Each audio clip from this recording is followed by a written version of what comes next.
Tyler is strong and he's quiet. He was the one that would strip off his shirt and paint his chest for the football game, and when they told him he had to leave, he wouldn't. If you wanted anybody to be there for you, it was Tyler.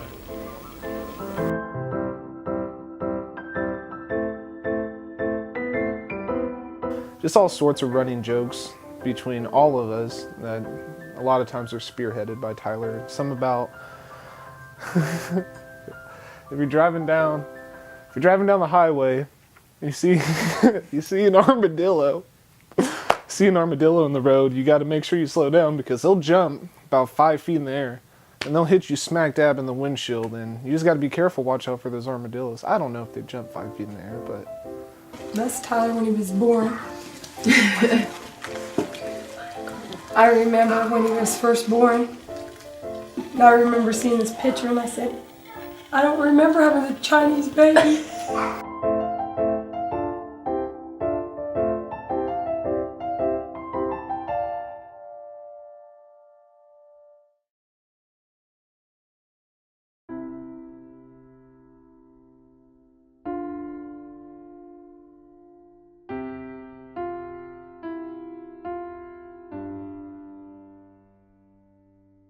He has a very advanced form of cancer.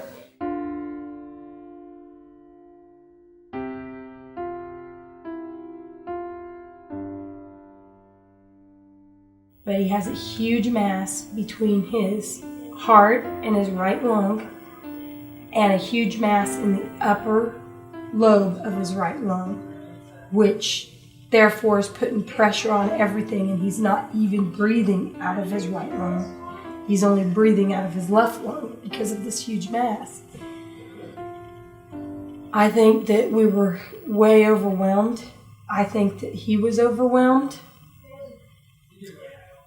But we knew that we had to do something.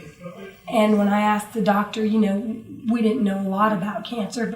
And I asked the doctor, I said, what stage would you say this is in, Dr. Fleming? And he said, oh, definitely stage 4. He said if there was a stage past 4, it would be there.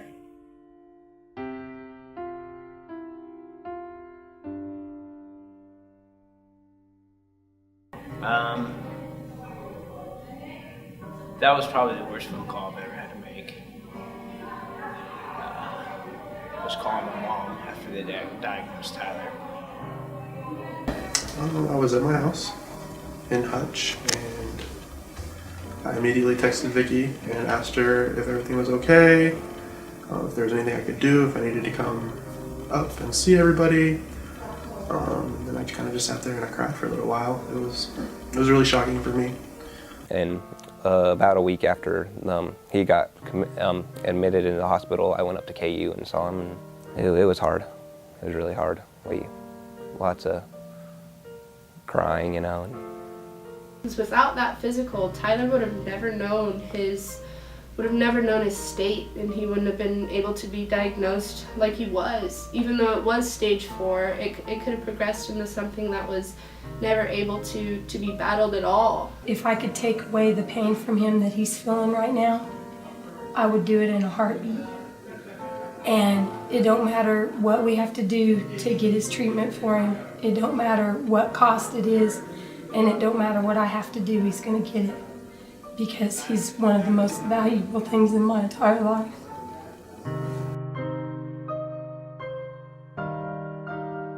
I'm not supposed to lose my son. I'm not ever supposed to lose my son.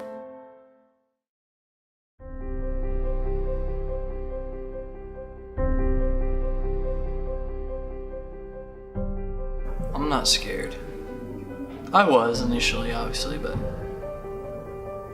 now that I've lived with it, and I feel pretty good and confident about everything.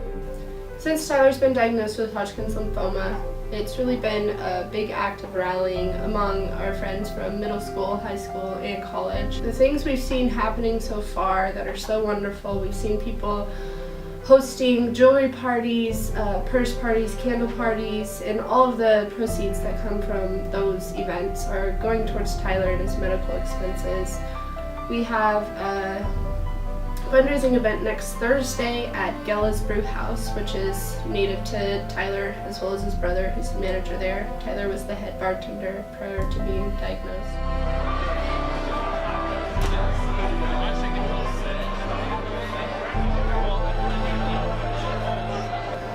It really does mean a lot, and I just appreciate everyone coming out. Morton, Bob, I see everybody in the room. I just can't appreciate it enough and thank everybody enough. So thanks for coming out and enjoy yourselves, please.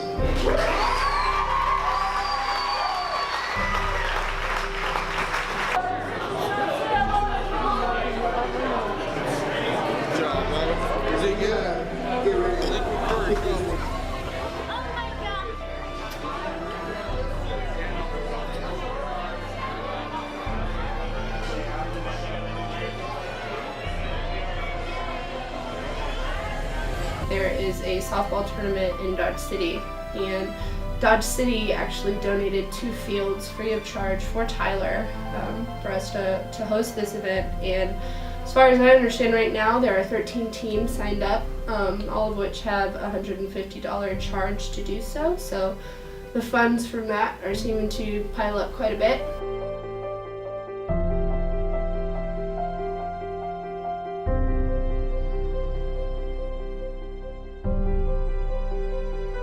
My whole motive in this video was to really just show and demonstrate the amount of support and the amount of people that care about Tyler and want to see him succeed and believe in his attitude and optimism. And you know, the end goal for this video is for it to reach amounts of people that people can't even fathom.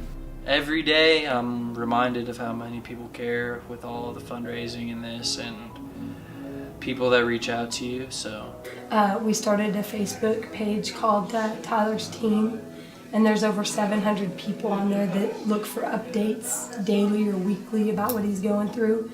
And we just want them to know, because we want there to be some sort of awareness that this could happen to anybody. So it becomes so important when kids go off to college or whatnot that they continue doing them same practices and don't think, well, I'm indestructible, it can't happen. I'm here to tell you it can. I mean, we're living it right now. You know, I mean, a perfectly healthy boy, all of a sudden, bam. I mean, you don't smoke, you don't do any of that stuff, and bam, yes, cancer.